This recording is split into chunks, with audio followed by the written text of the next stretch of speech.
ಈಗ ಎಷ್ಟು ಸತಿ ಔಷಧಿ ಹೊಡೆದಿದ್ದೀರಾ? ನಾನು ಒಂದು 4 ಸರಿ ಹೊಡೆದಿದ್ದೇನೆ ಸರ್. 4 ಸತಿ ಔಷಧಿ ಹೊಡೆದಿದ್ದೀರಿ. ಇದು ಗೊಬ್ಬರ ಎಷ್ಟು ಸತಿ ಕೊಟ್ಟಿದ್ದೀರಿ? ಗೊಬ್ಬರ ಒಂದು 3 ಬಾರಿ ಕೊಟ್ಟಿದ್ದೀನಿ. 2 ಸರಿ ಡ್ರಿಪ್ ಗೊಬ್ಬರ ಕೊಟ್ಟಿದ್ದೀನಿ ಸರ್. 2 ಸತಿ ಡ್ರಿಪ್ ಗೊಬ್ಬರ ಕೊಟ್ಟಿದ್ದೀರಿ. Okay sir. ಈಗ ನಿಮ್ಮ ಪ್ರಕಾರ ಈಗ ಕಾಯಿಗಳು ಪರವಾಗಿಲ್ಲ, ಚೆನ್ನಾಗಿ ಬಂದಿದ್ದಾವೆ ಸರ್. ಇನ್ನು ತಳಿ ಬೆಸ್ಟ್ ಸರ್, ಚೆನ್ನಾಗಿ ತೂಕನೂ ಬರ್ತದೆ, ಸೈಜ್ ಬಂದಿದೆ. ಇನ್ನೂ ಒಂದು 10 ದಿನ ಅಂದರೆ ಇನ್ನೂ ಒಂದು ಅರ್ಧ ಕೆಜಿ ಹೆಚ್ಚಬೋದು ಸರ್. ಈಗ ಎಷ್ಟು ಏನಿದೆ ಸರ್ ಅವರೇಜ್ ಕೆಜಿ? ಈಗ 4.5 5 ಹತ್ರ ಇದೆ ಸರ್ ಅಂದಾಜು. ಇನ್ನೂ ಮುರಿಯೋ ಟೈಮು ಗೊತ್ತಾಗುತ್ತೆ. ಟೈಮ್ ಇನ್ನೂ 10 ಡೇಸ್ ಬೇಕು. ಓಕೆ ವ್ಯಾಪಾರಸ್ಥರು ಅಲ್ಲೇ ಬಂದು ನೋಡ್ಕೊ ಹೋಗಿದ್ದಾರೆ ಸರ್. ಏನಾದರೂ ವ್ಯಾಪಾರಸ್ಥರು ಬಂದು ನೋಡ್ಕೊಂಡು ಪರವಾಗಿಲ್ಲ, ಚೆನ್ನಾಗಿ ಬಿಟ್ಟಿದೆ, ಇಷ್ಟು ನೆರಳಲು ಹಿಂಗೆ ಬಿಟ್ಟಿದೆಯಲ್ಲ ಅಂತ ಹೇಳ್ತಾರೆ ಸರ್. ಹೇಳಿದ್ದಾರೆ ಕೇರ್ಪೇಟೆ ಅವರ ವ್ಯಾಪಾರ ಮಾಡೋದು. ಕೇರ್ಪೇಟೆ ಅವರು ಸ್ಥಳೀಯರು. Okay sir. ನಿಮ್ಮ ಪ್ರಕಾರ ಒಟ್ಟಿನಲ್ಲಿ ರೈತರು ಬೇರೆ ಕಡೆ ಬೆಳಿಬೋದು ಆರಾಮಾಗೆ? ಬೆಳಿಬೋದು ಸರ್, ಬೆಳಿಬೋದು. ಮುಂಚೆ ನಿಮ್ಮ ಫ್ರೆಂಡ್ ಇದೇ ತಳಿ ಹಾಕಿದ್ರ ಕಾಳಿನ?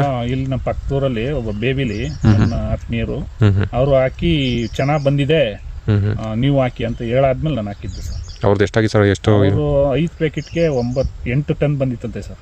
ಅವ್ರು ಹಾಕಿದಾಗ ಅವ್ರನ್ನ ನೋಡಿ ನೀವು ಹಾಕಿರೋದು? Okay sir.